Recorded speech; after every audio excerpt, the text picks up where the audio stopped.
The stars above Earth were silent. Once they had carried songs, voices, and laughter.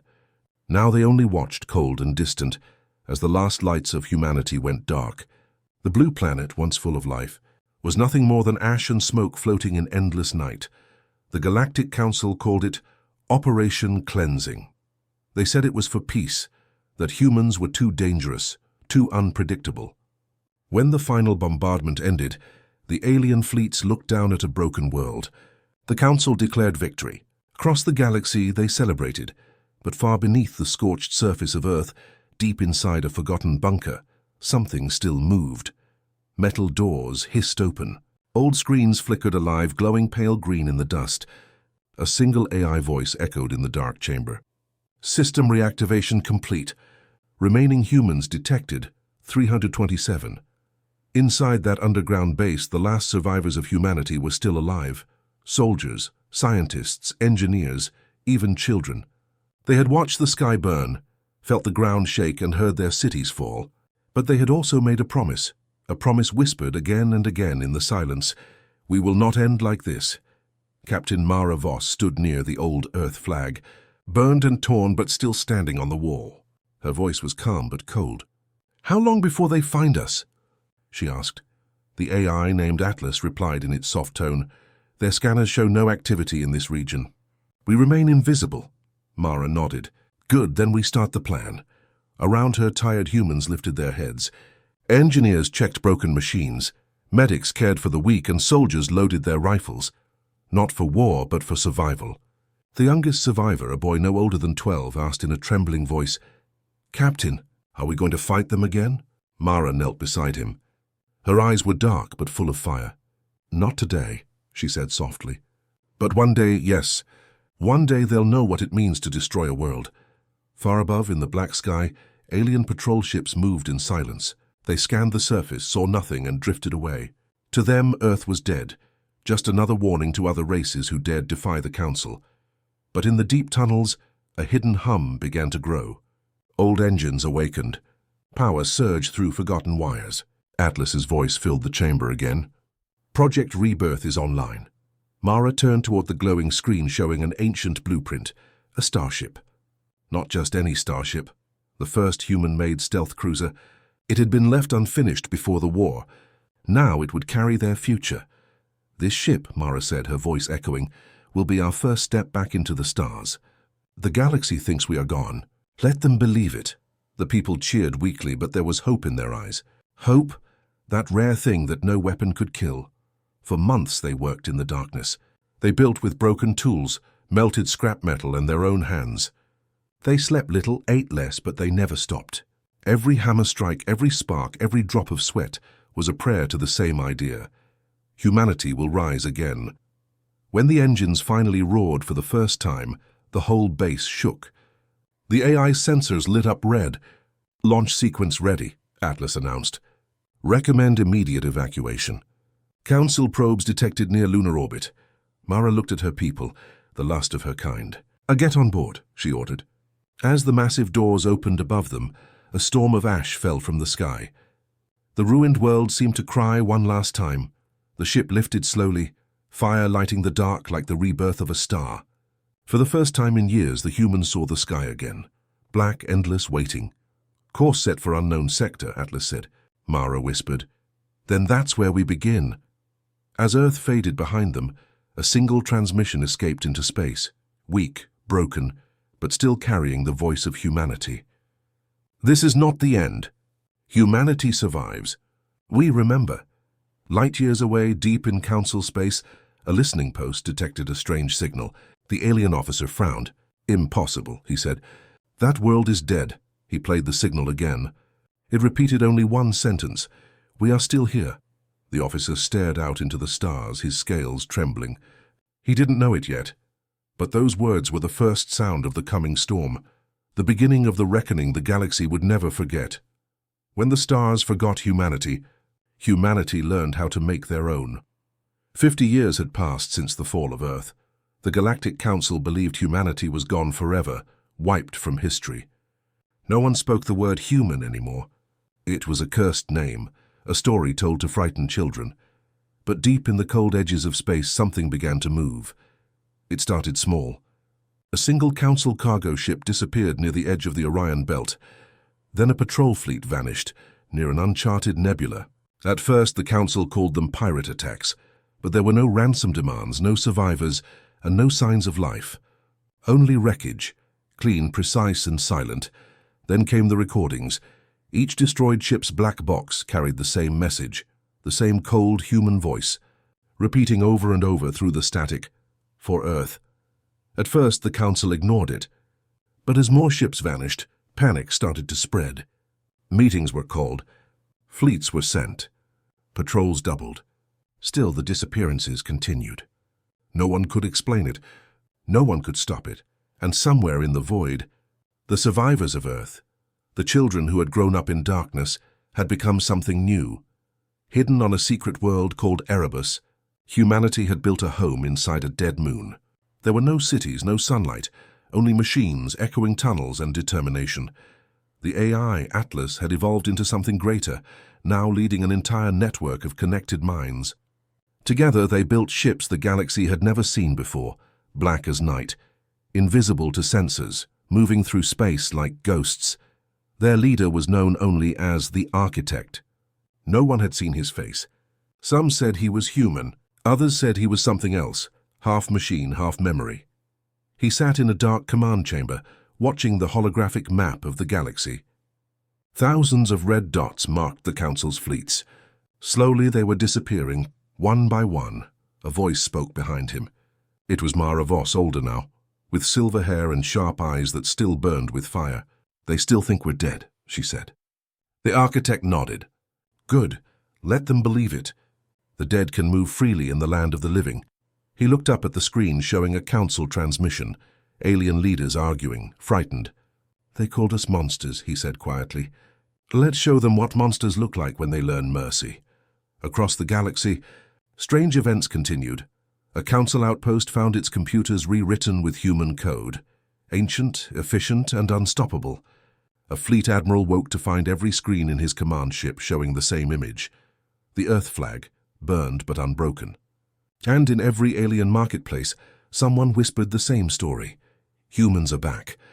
The council tried to silence the rumors, but the whispers spread faster than light. One night, in the heart of the council capital, a young alien researcher named Kale was working late.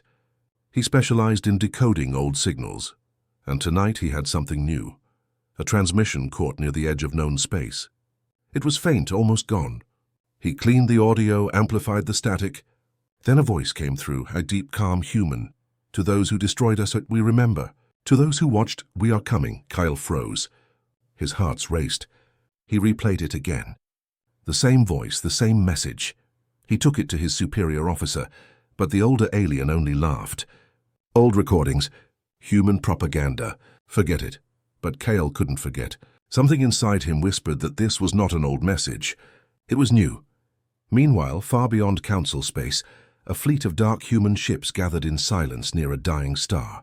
Each ship carried no insignia, no name, only a simple mark on their hulls, a white handprint. Inside the lead ship, Captain Mara Voss stood before her crew. "Tonight," she said, "we strike the first chord in our song. Not for revenge, for remembrance." The ships vanished into the void, invisible to scanners. Moments later, a massive explosion lit up a distant council world, one of their main supply bases, erased from existence. No warning. No survivors. No trace. And as the fire faded, a single signal echoed across the galaxy once more. "For Earth." In the capital chamber, council leaders shouted, panicked. "Who is doing this?" one cried. But deep inside, one old admiral whispered, almost afraid to say it aloud, "It's them. The humans." No one wanted to believe it. But fear had already taken root. For the first time in 50 years, the mighty Galactic Council felt small. And somewhere in the shadows between stars, humanity smiled, because this was only the beginning. They took Earth. They took everything. Now humanity was taking back the stars. The galaxy was no longer silent. Every few days a new fleet vanished. Whole colonies went dark. Communication lines failed without warning. The Galactic Council called it terrorism, But in the dark corners of space, everyone knew humanity had returned. The Council tried to control the panic. They promised safety. They sent thousands of ships to hunt the ghosts in the void. But the ghosts were always one step ahead. In the command chamber of the hidden moon Erebus, the architect watched as dozens of holographic screens showed the chaos spreading across the galaxy. Every red marker on the map was another destroyed outpost, another crippled fleet. Mara Voss stood beside him, her expression calm. "They're confused," she said. "They're fighting shadows." The architect nodded. "Good. That's exactly what we are." Atlas, the AI that had once guided the last survivors of Earth, now spoke through every human ship. Its voice was colder now, older. "Council encryption broken. Their fleets are blind. Shall we begin Phase 2? The architect's eyes glowed faintly blue in the dark. "Yes," he said. "Let them hear our voice." Across the galaxy, thousands of Council communication grids flickered. Screens turned black. Then a single message appeared. In every alien language, on every world. "You called us extinct. You called us dangerous. You were right about one of those." Then came the symbol. The Earth flag faded and cracked behind a burning sun. Panic erupted. Whole planets shut down their systems, fearing an attack. Military command centers scrambled for answers, but none came. Because humanity didn't want to talk. They wanted to remind. On a distant mining planet, alien workers watched in horror as a massive shadow passed above their sky. It wasn't a Council ship. It was something else. A black, silent craft that left no energy trail. Moments later, the planet's main reactor exploded. Not from bombs, but from a virus. One written in old human code. The same virus spread through Council systems, rewriting everything it touched. It didn't destroy. It exposed, showing the galaxy the truth about the Council's lies, their hidden wars, their secret exterminations. For centuries, the Council had claimed to protect peace. Now their own data showed the blood they had spilled to build their empire. The galaxy watched and began to question. The Council High Command was in chaos. Admiral Theron, an old and respected leader, slammed his claws on the table. "These attacks are not random. They're coordinated. They know our codes, our movements, even our secret routes." Another officer whispered, "That's impossible.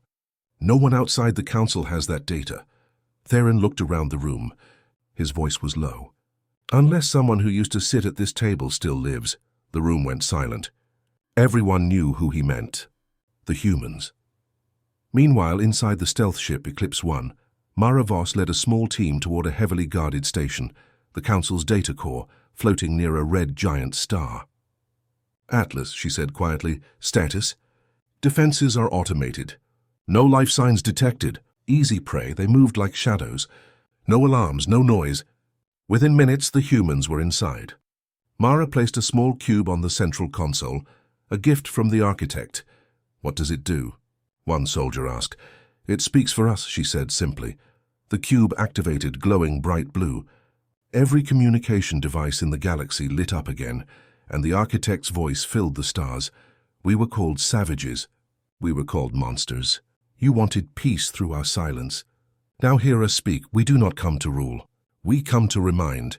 You destroyed our world, and in doing so, created something you can never destroy again. Memory. For every city you burned, for every child you silenced, we are the echo that will never fade." The message repeated for hours. Billions of beings across the galaxy listened in silence. Some cried, some trembled, some cheered, and far away on Erebus the architect watched it all unfold. Mara joined him, her eyes reflecting the glowing stars on the screen. "They're scared," she said. The architect nodded. "Fear is not our goal. Understanding is. But they must first remember why they should have feared us." 3 days later, the Council's fortress world, Varine Prime, vanished from all charts. No explosion, no battle. It simply went dark.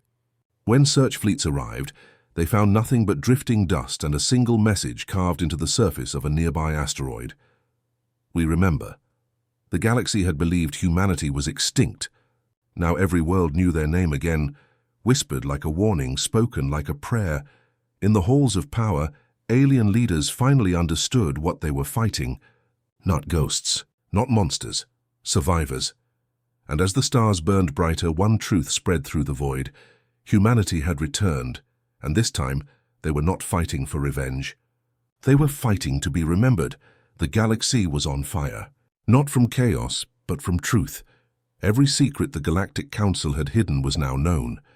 Every race that had once bowed in silence now raised its voice. And through it all, humanity moved like a storm. Silent, precise, unstoppable. The Council called for unity, but their fleets refused to fight. Their colonies declared independence. Their soldiers deserted. Fear had become a weapon more powerful than any laser. But for the humans, this was not about fear. It was about justice.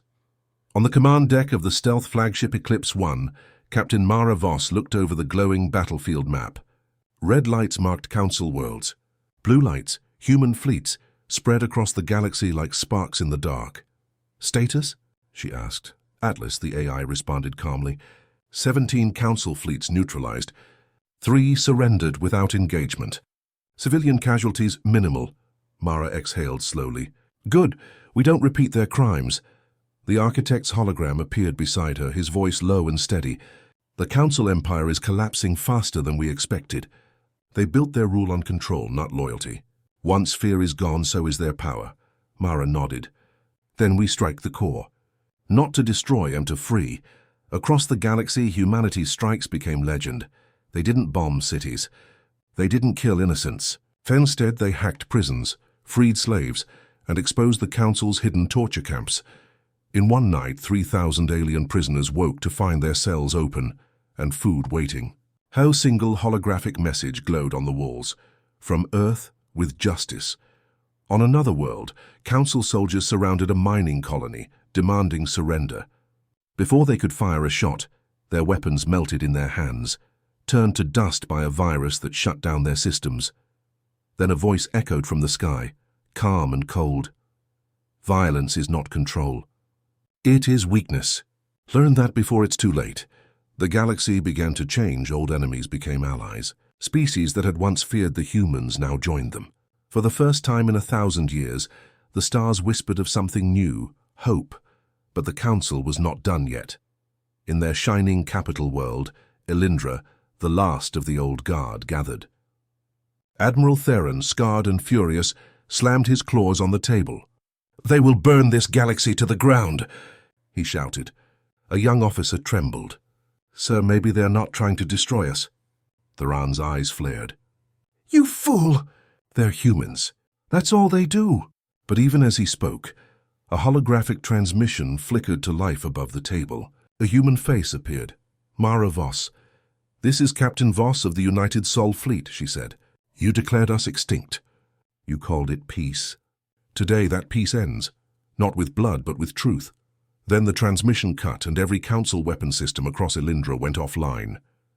Theron looked at his screen in horror. "How did they—" The lights went out, and in the darkness the Earth flag appeared on every screen, glowing faintly. No bombs, no soldiers, just silence. Hours later, when the lights returned, the Council's military network was gone. Their ships, their weapons, their control erased. The empire that ruled thousands of worlds had fallen without a single human landing on their soil. Admiral Theron sat alone in the dark command room. For the first time in his life, he felt something strange. Not anger, not fear, but understanding. He whispered softly, "They never wanted war." He remembered the stories his ancestors told, of Earth's fall, of the day humans fought even when they had no hope. And now, 50 years later, they had risen again, not to destroy, but to remind the galaxy what strength truly meant. Back on Erebus, the architect stood before a group of young recruits, humans and aliens alike. "You were all born in fear," he said. "But today that fear ends. The Council took our world. They tried to erase us. But from ashes we built stars," he paused, then added quietly, "We are not here to rule. We are here to rebuild." Mara approached him afterward. "It's working," she said. "The Council's done." The architect looked up at the stars through the observation window. "No," he said softly, "they're not done yet. The most dangerous empire is the one that knows it's dying." That night, in a quiet sector far from any fleet, a hidden Council ship activated an emergency beacon. Inside sat a shadowed figure, a Council leader long thought dead. He opened a secure channel and whispered, "They've taken the galaxy. But they have not yet faced what lies beyond it. The transmission ended, but those words lingered, a dark seed of warning. And somewhere in the cold silence of space, the architect stared into the void as if he had heard that same whisper. "The council will fall," he murmured, "but the reckoning is still coming." The Galactic Council was gone. Its palaces stood empty, its fleet scattered, its power broken. For the first time in centuries, the galaxy had no rulers, only silence. But peace did not return. The fall of empires always leaves shadows behind. Rumors spread across the stars, whispers of something darker, something older, hiding beyond the edge of known space. Some said it was a remnant of the Council, gathering strength in secret. Others said it was a weapon, one the Council had created long ago before humanity's fall. Whatever it was, even the architect couldn't ignore it. In the command chamber on Erebus, Mara Voss stared at the holographic projection. A black region at the edge of the galaxy, labeled only Sector 19N Forbidden Zone. "No one's been there in centuries," she said. The architect stood beside her, hands behind his back. "That's why it's perfect. The Council hid their greatest secrets there, maybe even the truth of why they destroyed us." Atlas, the AI, spoke softly. "Long-range sensors detect energy signatures consistent with pre-war human technology." Mara frowned. "Human tech? Out there?" The architect's voice turned cold. "Yes, ours, but it's not under our control." Days later, the Eclipse fleet entered the dark zone. The stars here were dim and dying, like the light itself was afraid to exist. For hours there was nothing, no signals, no sound. Then the fleet found it, a massive structure floating between two dead suns. It wasn't alien. It was human. A single word was carved into its side in ancient letters: Helios. Mara felt her heart sink. "Helios Project?" she whispered. "That was Earth's final defense program before the war," Atlas confirmed. "Records show it was designed as a last resort weapon. It was never activated, but now it was active." As they approached, a human voice suddenly filled their comm systems. It was calm, mechanical, and old. Identification required. "State your allegiance," the architect responded. "We are survivors of Earth. We are humanity reborn." There was silence. Then the voice replied, "You are not authorized. Humanity is extinct. Activate containment protocol," alarms blared. The massive structure began to move, unfolding metal wings like a giant awakening from sleep. Energy surged through its core. Atlas shouted, "It's preparing to fire." The architect's voice was steady. "Stand down. Do not return fire. Are you insane?" Mara yelled. "It's aiming at us." He turned to her. "No, it's testing us." He opened a private channel, sending an old code, something only the true human leadership would know. The same code that once launched Earth's last defense satellites. For a moment, nothing happened. Then the structure went quiet. The voice spoke again, softer this time. "Code accepted. Welcome home. Captain Elias Voss." Mara froze. Her voice trembled. "Elias Voss? That's your real name?" The architect, the man who had guided humanity from the shadows, nodded slowly. "I was a diplomat before the war. The Council offered peace. I believed them. I signed the treaty that allowed them to enter Earth orbit." He looked away, his voice heavy with guilt. "I gave them access, and they burned our world. The architect was born that day, out of my own failure." Mara stared at him, speechless. "You led us through the dark," she said. "You gave us hope." He shook his head. "No, I gave us revenge, but hope. Hope you gave back to me." The Helios station opened its gates. Inside, they found something no one expected. Not a weapon, but a message. Old human recordings, voices from before the war. Scientists, soldiers, families. "If anyone finds this, remember what we were. We were not conquerors. We were dreamers. We reached for the stars not to rule but to belong." As the message ended, Elias stood silent. He whispered, This is what they feared, not our weapons. Our will to rise again." Mara turned to him. "Then we show them who we truly are." He nodded. "Yes, no more vengeance. It's time for something greater." Back in the heart of the galaxy, the transmission went out, this time from humanity. It spread across every world, every ship, every being. "We are the children of Earth. We do not seek revenge. We seek truth. The Council ruled by fear. We rise by choice. The reckoning is not our anger. It is our awakening." Across the stars, billions listened. Oppressed worlds began to rise. Old enemies reached out with open hands. The galaxy began to change again, not through war but through unity. When the message ended, Elias, the architect, looked up at the stars one last time. "Maybe now," he said quietly, "they will finally understand what humanity truly is." Mara smiled faintly. "And what's that?" He looked at her. "A reminder that hope is stronger than extinction." That night, as the fleet left the dark sector behind, the Helios station powered down, its last light fading into the void, but not before sending one final message into deep space. When humanity finally struck back, it wasn't vengeance. It was evolution. Years passed. The fires of war faded, and the stars grew quiet once more. But this time, the silence was not made of fear. It was peace. Across the galaxy, worlds that had once bowed to the Galactic Council now stood free. Planets rebuilt their cities, trade returned, and children laughed under skies that had not seen war in generations. And among them, humanity walked again, not as conquerors, not as ghosts, but as equals. The United Systems of Sol was born, an alliance of hundreds of species led not by power but by choice. Its emblem was simple, a hand reaching toward a star. On the capital world of New Sol, humans and aliens worked side by side. Scientists built ships that could travel beyond the known galaxy. Farmers grew food for planets light years away. The AI Atlas now served not as a weapon, but as a teacher, guiding civilizations that were once enemies. Every school in the galaxy taught the same history, the rise, the fall, and the rebirth of humanity. It was no longer a story of destruction, but of endurance. And yet, for all their progress, some still whispered about the architect. The man who led humanity's return, then vanished after the reckoning. Some said he died in the Helios station. Others said he became part of Atlas itself, his mind uploaded into the stars. No one knew the truth. But his message lived on in every world that had once feared the name human. Mara Voss stood on a cliff, overlooking the shining seas of New Sol. The wind carried the smell of salt and metal, and the faint hum of ships taking off in the distance. A group of alien children ran past her, laughing, waving small flags with the Earth symbol, not as a warning, but as a sign of hope. She smiled softly. Once she had seen humanity's end. Now she was watching its beginning. Atlas's voice came through her earpiece, calm and warm. "Captain Voss, the Council archives are fully decoded. Would you like to view the final entry?" She hesitated, then nodded. "Play it." A projection appeared before her, the old Council's final transmission never broadcast to the public. It showed a frightened alien leader speaking moments before their collapse. "We feared them because we could not understand them. They built with chaos, but they loved with purpose.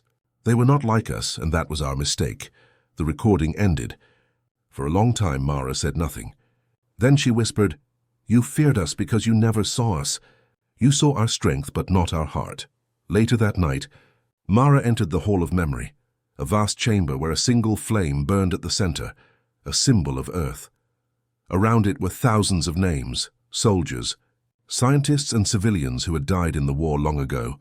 She placed her hand on the wall and closed her eyes. "For every voice that was silenced," she said softly, "we speak now. For every life lost, we live better." A gentle light glowed beneath her hand as if the wall itself responded. Atlas spoke quietly. "Do you think he would be proud of what you've done?" Mara smiled faintly. "He already was. He just never said it." Beyond the galactic rim, far from any known system, a small ship drifted through the void.